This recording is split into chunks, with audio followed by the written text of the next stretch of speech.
നമസ്കാരം. സമഗ്രയിലേക്ക് സ്വാഗതം. 26 കോടി മുടക്കി സാംസ്കാരിക വകുപ്പിന്റെ നിയന്ത്രണത്തിലും ഉടമസ്ഥതയിലും പാട്യത്ത് നിർമ്മിക്കുന്ന വാഗ്ഭടാനന്ദ സാംസ്കാരിക നിലയത്തിന്റെ രൂപരേഖ അവതരണ യോഗം സംഘടിപ്പിച്ചു. പാട്യം ഗ്രാമപഞ്ചായത്ത് ഹാളിലായിരുന്നു യോഗം.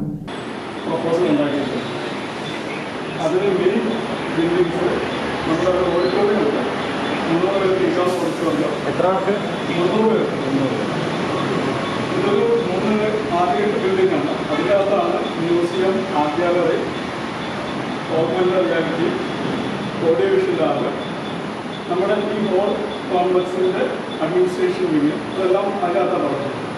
26 കോടി രൂപ മുടക്കി പാട്യത്ത് നിർമ്മിക്കുന്ന വാഗ്ഭടാനന്ദ സാംസ്കാരിക നിലയത്തിന്റെ രൂപരേഖ അവതരണ യോഗം പാട്യം ഗ്രാമപഞ്ചായത്ത് ഹാളിൽ നടന്നു. സാംസ്കാരിക വകുപ്പിന്റെ നിയന്ത്രണത്തിലും ഉടമസ്ഥതയിലുമുള്ള ഓരോ ജില്ലയിലും ആരംഭിക്കുന്ന സാംസ്കാരിക സമുച്ചയത്തിന്റെ ഭാഗമായാണ് പാട്യത്ത് വാഗ്ഭടാനന്ദ സാംസ്കാരിക നിലയം നിർമ്മിക്കുന്നത്. 300 പേർക്ക് ഇരിക്കാവുന്ന ഓഡിറ്റോറിയം, 700 പേർക്കുള്ള open air auditorium, museum, gallery, research centre, ധ്യാന കേന്ദ്രം, audio vision lab, kalari, guest house, open gym, 300 metre നീളത്തിലുള്ള നടപ്പാത എന്നിവ സാംസ്കാരിക കേന്ദ്രത്തിൽ ഉണ്ടാകും. മണ്ഡപത്തിൽ വാഗ്ഭടാനന്ദ ഗുരുദേവന്റെ പ്രതിമ സ്ഥാപിക്കും. പ്രവേശന ഗോപുരം ഉൾപ്പെടെയുള്ള വാഗ്ഭടാനന്ദ സാംസ്കാരിക നിലയത്തിന്റെ രൂപരേഖയാണ് യോഗത്തിൽ അവതരിപ്പിച്ചത്. ചടങ്ങിൽ KP മോഹൻ MLA അധ്യക്ഷത വഹിച്ചു. പഞ്ചായത്ത് പ്രസിഡന്റ് MB ഷിനിജ സ്വാഗതം പറഞ്ഞ ചടങ്ങിൽ Khadi board vice chairman P Jayarajan, V Rajan master, K Padmanabhan, വാഗ്ഭടാനന്ദന്റെ കുടുംബാംഗങ്ങളായ AP സുഗതൻ, സുരേഷൻ, സുജാത, സാംസ്കാരിക വകുപ്പ് ഡെപ്യൂട്ടി ഡയറക്ടർ സിനി